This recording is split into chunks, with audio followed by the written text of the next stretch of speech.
আজ গোটা দেশের নজর বিহারে। নীতিশ বিজেপির এনডিএ নাকি তেজস্বী রাহুলের মহাজোট? বিহারের রায় কার দিকে? সকাল 8টা থেকে শুরু ভোট গণনা। ব্যালট বক্স খোলার পরই স্পষ্ট হবে বিহারে প্রত্যাবর্তন না পরিবর্তন। আগামী 5 বছরের জন্য বিহারের কুর্সি কার? বিহারের রাজনৈতিক ইতিহাসে এবার এই ভোটদানের সর্বকালীন রেকর্ড। 2 দফায় 243 আসনে ভোটদানের হার 67%। 2020 ভোটের তুলনায় যা 10% বেশি। 38 জেলার 46টি গণনা কেন্দ্রে নজর। ভাগ্য নির্ধারণ 2613 প্রার্থী। বিহারের রায় কার পক্ষে? আজ দিনভর দেখুন শুধুমাত্র নিউজ 18 বাংলায়। সব খবর সবার আগে। প্রায় সবকটি বুথ ফেরত সমীক্ষাতেই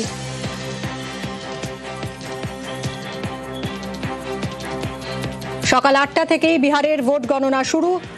গোটা দেশের চোখ এই মুহূর্তে বিহারে। আর কিছুক্ষণের মধ্যেই শুরু ভোট গণনা। কে বসবেন বিহারের কুর্সিতে? আবার নীতিশের কামব্যাক নাকি এবার তরুণ তুর্কি তেজস্বী? সব উত্তর জানতে আর কিছুক্ষণের অপেক্ষা। শুধুমাত্র নিউজ 18 বাংলায় আজ দিনভর দেখুন বিহার ভোটের রেজাল্ট। বিহারের রায় কার পক্ষে যায় কথা বলবো এই মুহূর্তে। মৈত্রেয়ী রয়েছে আমার সঙ্গে নয়াদিল্লি থেকে। মৈত্রেয়ী, এসআইআর আবহে বিহারের ভোটে এবার বাড়তি নজর গোটা দেশ তথা রাজনৈতিক মহলের, সে কথা নিঃসন্দেহে বলা যায়। 243 আসনে 2 দফায় এবার ভোট হলো। ভোটদানের হার এবার একেবারে রেকর্ড 66.9%, যা কিনা বিহারের যে কোনো সাধারণ নির্বাচনের সর্বাধিক বলা যায়। এবং তাৎপর্যপূর্ণভাবে বিপুল সংখ্যক মহিলারা ভোট দিয়েছেন এবার। এটা কিসের ইঙ্গিত? নীতিশ জামানায় মহিলাদের জন্য কাজ হয়েছে বিভিন্ন প্রকল্প। তাহলে কি বিপুল সংখ্যায় মহিলাদের এই ভোট দান নীতিশের কামব্যাকের ইঙ্গিত নাকি পরিবর্তনের ইঙ্গিত?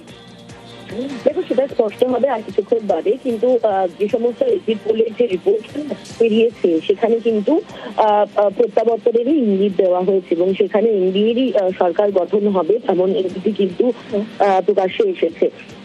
কিন্তু যদি এবার অন গ্রাউন্ডে কিরকম ভোট হয়েছে সেই গোটা বিষয়টা স্পষ্ট হবে আজকে আর কিছুক্ষণ বাদে থেকে, যখন গণনা শুরু হবে এবং একে একে ফল আসতে শুরু করবে।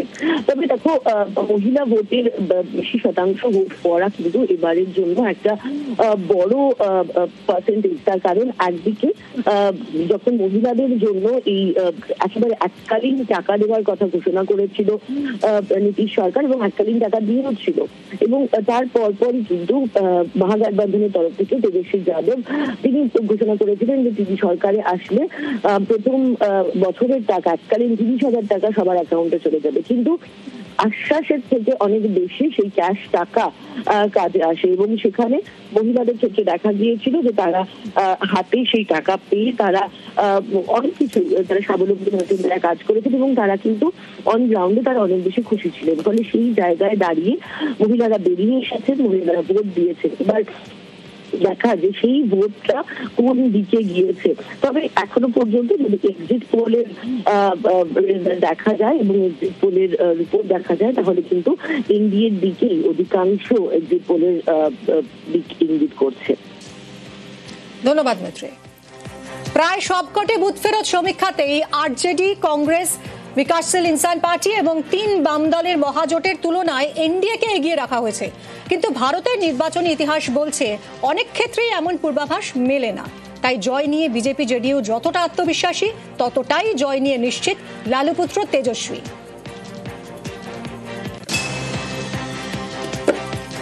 खासतौर पे चुनाव आयोग से हम अपील करना चाहते हैं कि निष्पक्ष होकर के चुनाव की गिनती कराई जाए। कुछ मंत्री जो है बीजेपी की बैठक के बाद कहां घूम रहे हैं। सब लोगों ने आंखों से भी देखा है, मीडिया के लोगों ने, कि क्या साजिश जो है ये लोग चाह रहे हैं। चाहे कितना भी बेईमानी ये लोग करें, कुछ लोग ऐसे हैं उनके केसेस ईडी सीबीआई में जो है वो तेजी ना पकड़े, इस वजह से वो दबाव में इस तरह का काम हो सकता करें। लेकिन कुछ भी करें, हम लोग कंफर्टेबल मेजॉरिटी के साथ चुनाव जीत रहे हैं और हमारी महागठबंधन की सरकार बनने जा रही है। परिवारवादी लोग राजनीति को जागीर समझते हैं, लेकिन लोकतंत्र की धरती पर निवास करने वाली बिहार की जनता बड़ा संदेश देगा ये जंगल राज के युवराज को, जो सोने के चम्मच लेकर जन्म लेते हैं और चार्टर्ड विमान पर बर्थडे मनाते हैं, ये जमींदारी भाव को बिहार की जनता समाप्त करेगी। इस धरती से देश को संदेश जाएगा, बिहार एक नजीर पेश करेगा।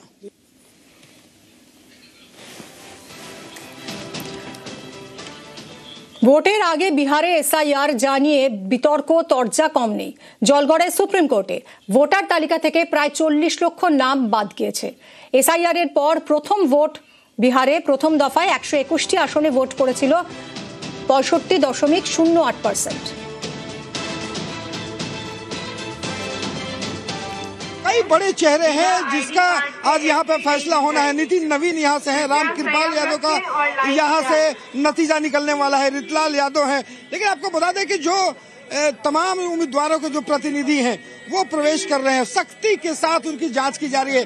और आपको बता दें कि जो उम्मीदवार हैं वो भी यहाँ पहुंचना शुरू कर दिया है। फतुआ के जो उम्मीदवार हैं आरजेडी के रामानंद यादव, वो यहाँ पे पहुंचे हैं। बांकेपुर से जो है तमाम लोग जो है वहाँ पे पहुंचना शुरू कर दिया। जी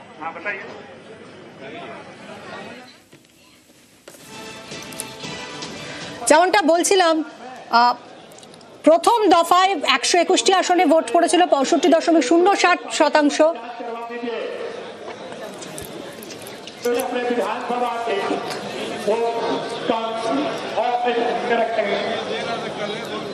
বিহারে এসআইআর জানিয়ে বিতর্ক তরজা কম নেই। জলগড়ায় সুপ্রিম কোর্টে ভোটার তালিকা থেকে প্রায় 40 লক্ষ নাম বাদ গিয়েছে। এসআইআর এর পর প্রথম ভোট বিহারে এবং প্রথম দফায় 121টি আসনে ভোট পড়েছিল 65.08%। 11 নভেম্বর দ্বিতীয় দফার ভোট হয় এবং 122টি আসনে এই ভোটে পার্সেন্টেজ ছিল 68.78, অর্থাৎ সামগ্রিকভাবে প্রায় 67%। এবং 2020 সালে যা ভোট হয়েছিল তার থেকে 10% বেশি ভোট পড়েছে এবার। আমার সঙ্গে সরাসরি রয়েছে সোনিয়া, আরো ভালো করে একটু বুঝিয়ে বলবে সোনিয়া। একেবারে মিমি, 2020-র দিকে যদি আমরা নজর দিই, অবশ্যই 2025-এ 10% বেশি ভোট পড়েছে। কিন্তু যদি 2020-র ফলাফলের দিকে একবার আমরা নজর দিই তাহলে আমরা দেখতে পাবো যে সেই সময় 243 আসনের মধ্যে এনডিএ 125টি আসন পেয়েছিল, 37.34% ভোট পেয়েছিল এনডিএ, এবং আইএনডিআইএ সেক্ষেত্রে 110 আসন পেয়েছিল এবং যেখানে 37.13%। এবং যদি আদার্স ধরি তাহলে সেখানে 7টা সিট তাদের জন্য ছিল এবং সেই ভোটের শতাংশ হচ্ছে 19.86% এবং এলজেপি একটি সিট 5.67%। 2020-তে সর্বাধিক গুরুত্বপূর্ণ যদি 10টা আসনের কথা বলা যায় তাহলে সেক্ষেত্রে অবশ্যই রাঘবপুর, এবং এবারেও রাঘবপুর অবশ্যই নজরে রয়েছে, তার কারণ তেজস্বী যাদব মুখ্যমন্ত্রী পদপ্রার্থী। আর 2020-তেও রাঘবপুর অন্যতম গুরুত্ব আসনগুলোর মধ্যে ছিল। হাসনপুর ছিল, মাধেপুরা ছিল, কাটিয়ার, গয়া টাউন, এছাড়াও মুজাফফরপুর, নালন্দা, সীতামঢ়ি বেল্ট এবং পূর্ণিয়া, এবং যেটা ভাবতেই হবে কিষানগঞ্জ বর্ডার। কিষানগঞ্জ বর্ডার মানে আমরা একদম জানি যে আমাদের পশ্চিমবঙ্গের একদম লাগোয়ার সেই জায়গায় দাঁড়িয়ে সেখানে কিন্তু যে মুসলিম ভোট, সেই মুসলিম ভোট কিন্তু বিভক্ত হয়েছিল এবং সেখানে কোথাও গিয়ে একটু আরজেডির ক্ষেত্রেও প্রভাব পড়েছিল, তার কারণ এআইএমআইএম এখানে 5টা আসনে লিড নিয়েছিল আর সেখানেই একটা গেম চেঞ্জার হয়ে দাঁড়িয়েছিল। তাই এবারও অবশ্যই এই গুরুত্বপূর্ণ জায়গাগুলোতে আমাদের নজর থাকবে। আর এছাড়াও সমস্তিপুর, সেই জায়গাগুলোতেও আমাদের নজর রাখতে হবে। এবং আরেকটা বিষয়, এসআইআর যেরকম নাম বাদ গেছে এবার, সেই অনুযায়ী যদি প্লাস মাইনাস ভোটের পার্সেন্টেজ করা হয় তাহলে সেক্ষেত্রেও কিন্তু দেখা যাচ্ছে যে ভোট পার্সেন্টেজ বেশি এবার। তাই 2020-র তুলনায় 2025-এ কি হয় অবশ্যই তার জন্য আমাদের নজর রাখতে হবে। নিউজ 18 বাংলার পর্দায় প্রত্যেকটা মুহূর্তের আপডেট আমরা দর্শকদের সামনে তুলে ধরবো এবং 2020-র ছবিটা ঠিক কি ছিল সেটাও দেখানোর চেষ্টা করলাম দর্শকদের। মিমি, ধন্যবাদ সোনিয়া।